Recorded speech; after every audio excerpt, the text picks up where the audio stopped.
भाजपा जो है एक साथ नजर आए और रोड शो हुआ है नौशहरा में 25 तारीख के लिए, क्या कहना चाहेंगे आप? मुझे लगता है कि आज मेरे सहयोगी जो हमारे सूबाई सदर हैं, प्रोविंशियल प्रेसिडेंट श्री मनजीत सिंह जी भी यहाँ पे हैं, उनके साथ उनके पार्टी के और दीगर जो सीनियर नेता हैं वो भी हैं। तो मैं अपनी तरफ से, भारतीय जनता पार्टी की तरफ से, आपको पता है कि हमने उनको यकीन दिलाया है कि भारतीय जनता पार्टी का एक एक वोट, और यहाँ उन्होंने खुद ये इतराफ़ किया है कि हमारी पार्टी का कोई ज़्यादा जनाधार नहीं है और ये सारी जिम्मेवारी जो है भारतीय जनता पार्टी की है। और जो थोड़ा सा कन्फ्यूज़न था और कुछ दूसरी पार्टियाँ कलम दुआब या जो दूसरे लोग हैं जो उन्होंने इस जम्मू कश्मीर खुशहाल रियासत के साथ खिलवाड़ किया है और यहाँ कत्लो गारत भी हुई, 35 साल जहाँ पे मिलिटेंसी और टेररिस्ट रहे, उनको एक पैगाम देने के लिए और सबक सिखाने के लिए भारतीय जनता पार्टी ने सपोर्ट दी है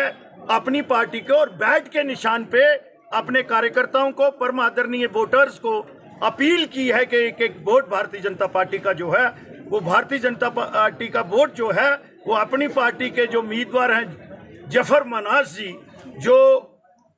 सुरनकोट पुंछ के रहने वाले हैं और पहाड़ी हैं, पहाड़ियों को बहुत बड़ा तोहफा दिया है भारतीय जनता पार्टी की सरकार ने,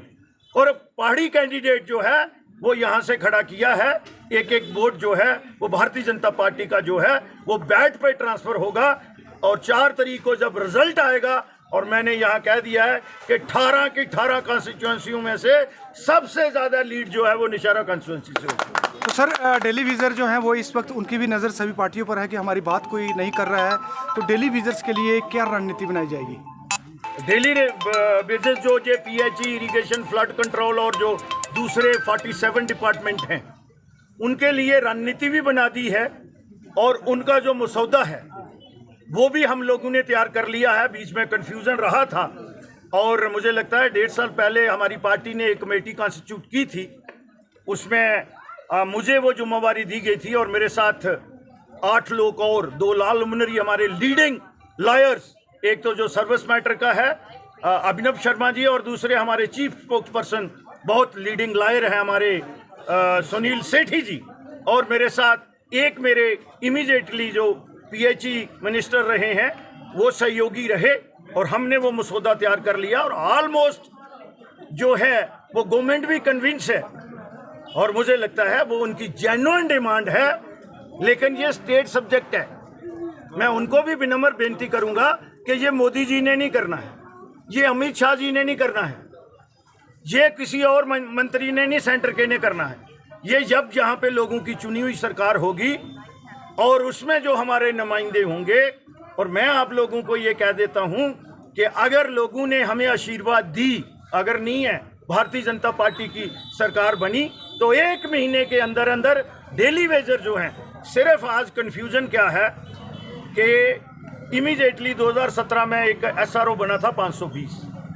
वो भी भारतीय जनता पार्टी ने बनाया था, लेकिन आज जो हमारे साथी हैं, जो ये काम करने वाले लोग हैं, कर्मयोगी हैं जी, इनका है कि हमें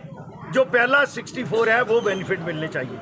और कहीं ना कहीं हम लोग भी इस बात से इत्फाक रखते हैं कि अब रह कितने गए हैं। उस समय 61,000 था, अब कोई 40,000 रह गया होगा, उनकी भी सर्विस किसी की 5 साल होगी, 7 साल होगी, तो हम भी ये चाहते हैं कि उनको परमानेंट रेगुलाइज किया जाए और SRO 64 का जो प्रोविजन है उसका उनको बेनिफिट मिले। थैंक यू सर, बहुत बहुत धन्यवाद आपको।